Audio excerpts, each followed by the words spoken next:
So hello everyone and welcome to our Distinctive Women webinar series. My name is Ashley Robson with Distinctive Women. Here with us today we have Vivien Sharon. Vivien is a realtor, a real estate broker with Sotheby's International, and she's here today to chat with us about a couple of different topics. She is a realtor. She both lives and works in the Yorkville, Toronto area. And she specializes in working with boomers who are going through that transition, downsizing transition. So welcome, Vivien. Thank you so much. Pleasure to be here. Yes, a pleasure to have you.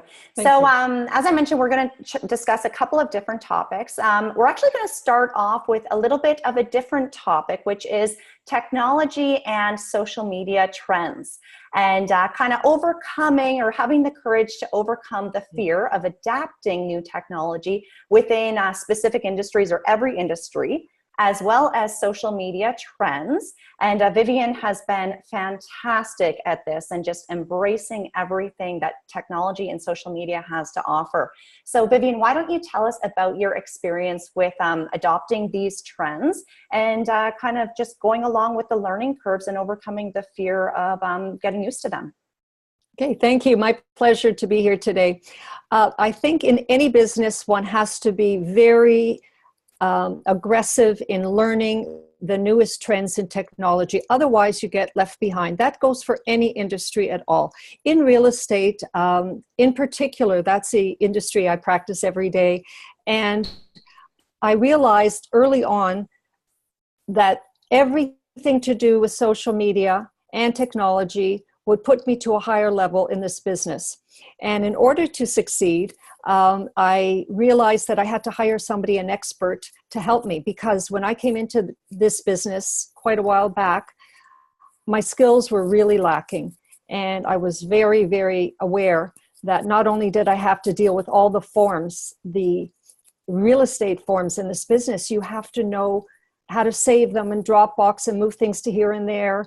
And all the social media and technology regarding computer skills are beyond important. So I hired an expert, a young millennial 20-something, and I said to him, you really have to help me because I do know real estate, but all the technology that goes behind it is absolutely crucial.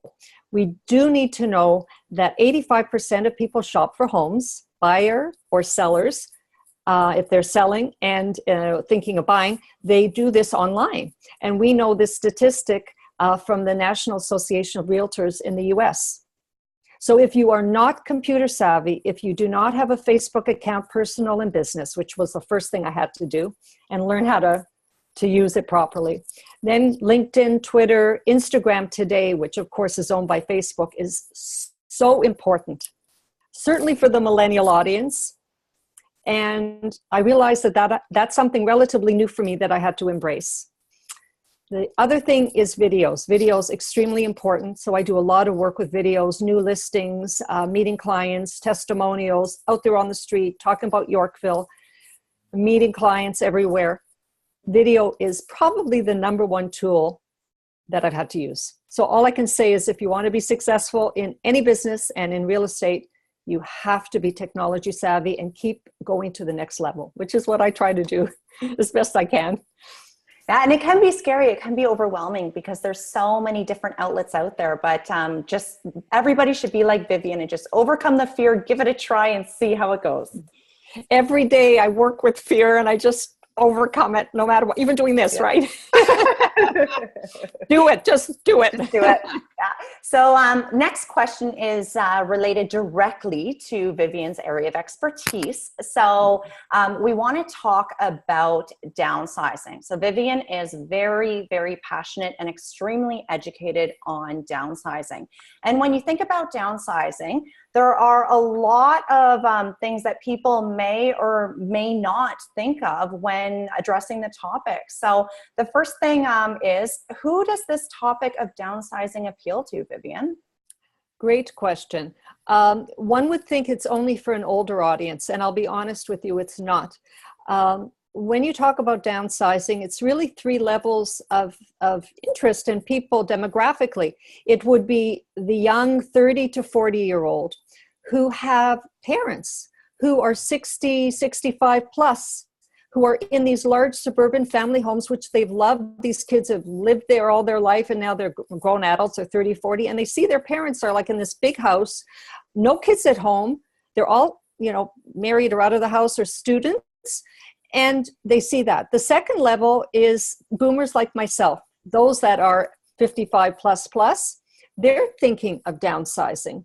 And the third are boomers, again, like myself, who have senior parents. So this is the third level. I have a 90-plus-year-old mother, and she is in her condo still with a caregiver.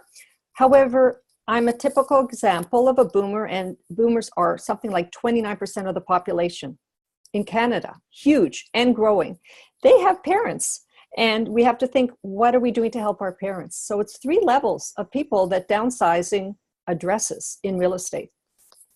Yeah, so Vivien, you've dealt with it directly with your mother. You've also gone through the process of being in your own home and downsizing to a condo in Yorkville, which you love. So yeah, when you're chatting with clients, what are some of the main questions you address with them when they might be contemplating that move to a smaller space? Well, I'll be honest with you, there are many questions. First of all, they have to overcome the fear of change. And it's a partner, the husband and wife, or spouses that have to agree that they're thinking of potentially making this change. They have to hopefully have a positive attitude. They've grown the family. Now it's their time. It's their time if they have good health and are well. That's one aspect. They can make a change and decide to sell the suburban home and move to the city or move downtown or live near to their children. And the benefits would be an easier lifestyle, a more cost-efficient lifestyle, because if you don't have a large family home to maintain, the roof, the garden, the snow shoveling, and the safety when you want to travel and go away, who's watching the house, there is an ease to thinking of downsizing when the couple are on board, or if one is single, that it will make for a much easier lifestyle. So that's really very important. We find it happens also to couples who are going through a divorce. They have to by circumstance. It's not just by choice. That was the first thing I spoke about. They might have to downsize because they need to maximize the dollar. They have to sell their home. They have to cash out. And if a couple is divorced or a spouse has passed away, they have to downsize by necessity.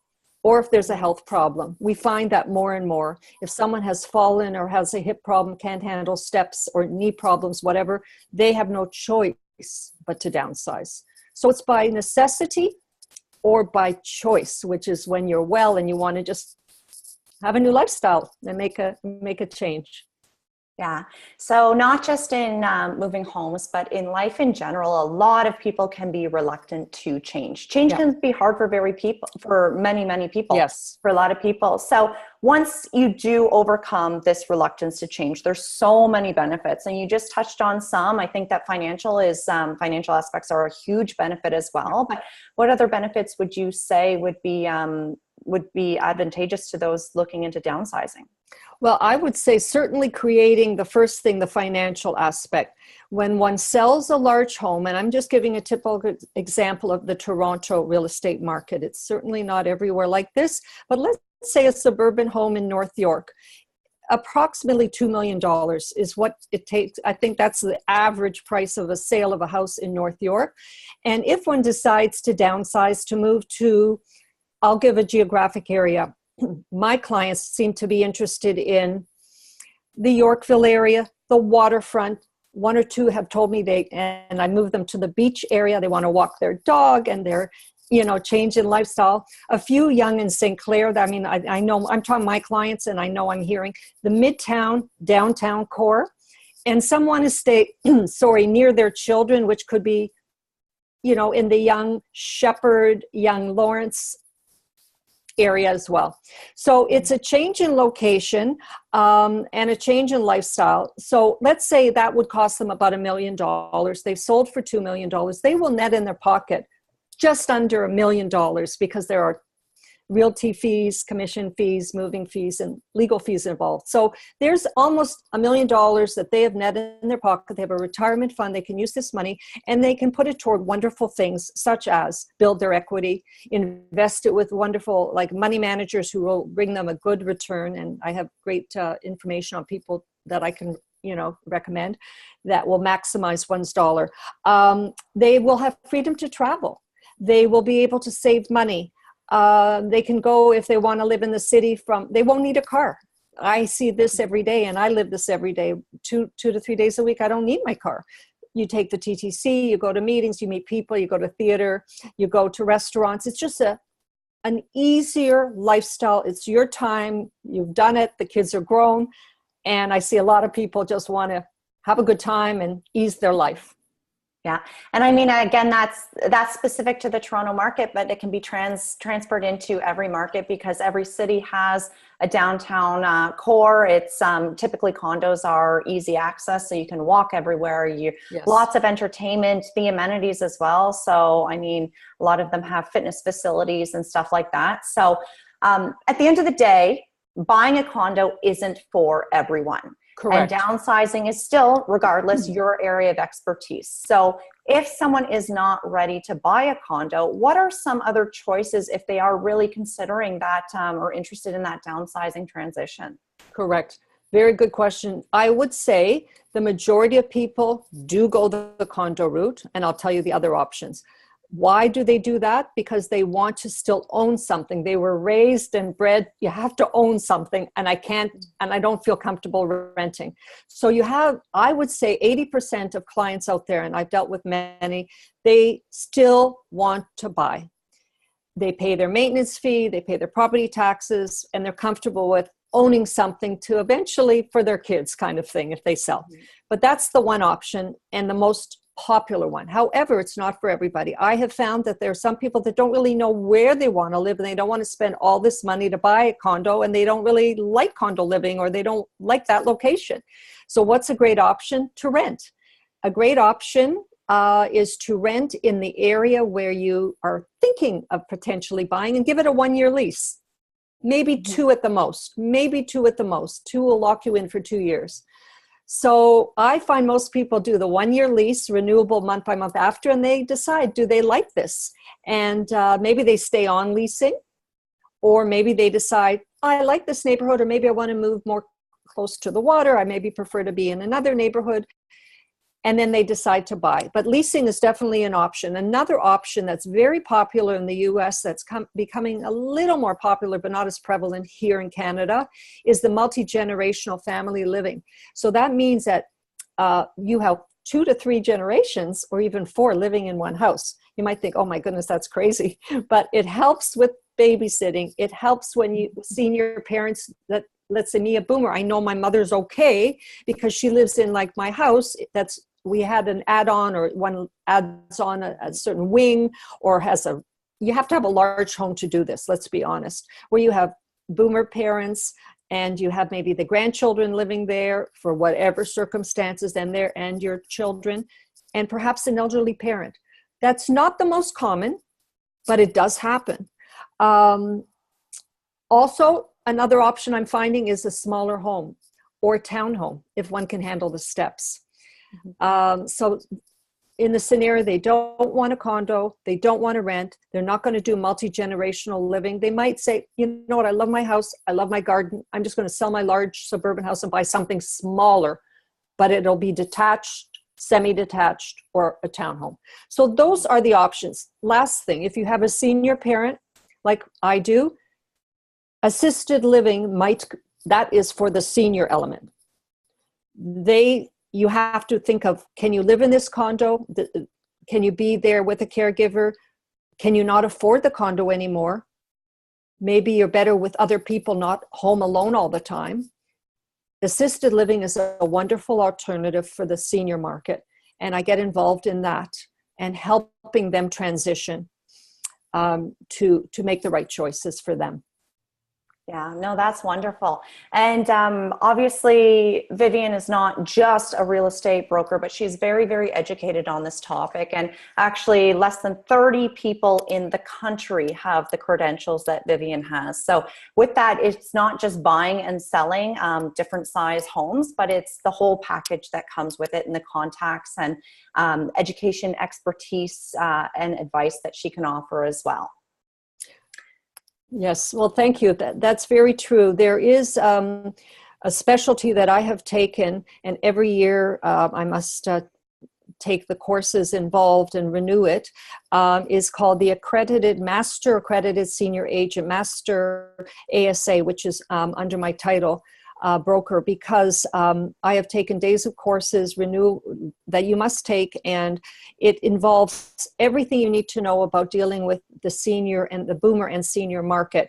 And I just don't get involved in the transaction, getting the deal done, sell the house, buy them, work with them as a purchaser for a condo or wherever. I sit with the family. You must sit with the boomer kids, and you must sit with the senior parent together, and everyone must be in the room together. You can't just address one side or the other.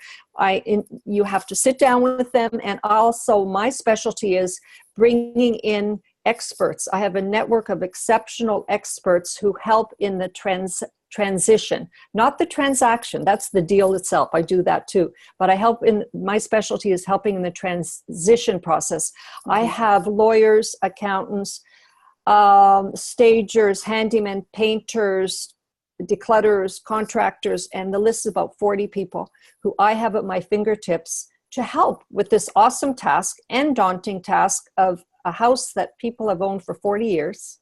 And they don't have a clue what to do. How do you even begin to get the house ready? Who do I need to talk to? And about the wills and the estates and the finances and A to Z.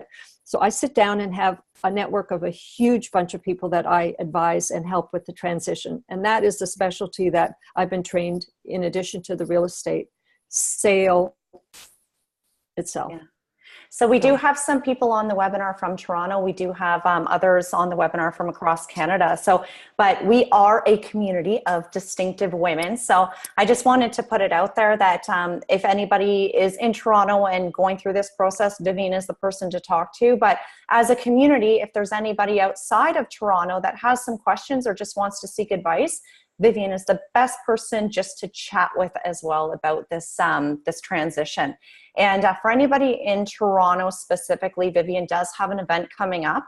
It is a free event. There's only 25 spaces at the event, and she just wanted to open it up to the distinctive women community. So it's June 6th. It's called The Big Question, Is Now the Right Time to Downsize? So Vivien, we just have about a minute left. So why don't you let everybody know if anyone is interested in coming as your offer for the distinctive women community, maybe tell them a little bit about the event.